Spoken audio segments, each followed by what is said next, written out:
Venture debt is a form of a note or a debt, and a company might say, we will pay you 10% debt, the payments are going to start at 18 months, and there'll be a catch-up payment, at 24 or 36 months, and you'll make that 10% a year return. But since it's venture debt, we're also going to give you 2% equity or 2% equity warrants that could be activated in the future within 5 years or at an exit, et cetera.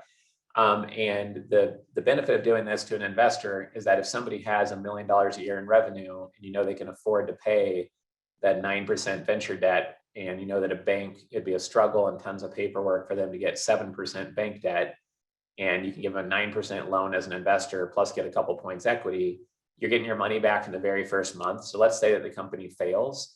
Well, if they failed 9 months after you gave them the loan, you at least got back a percentage of your money. If you just went in as equity and they failed, now your money just got burned and it's gone forever. So the benefit to venture debt is you're getting some of your money back consistently from the start or from whenever that delayed timer starts.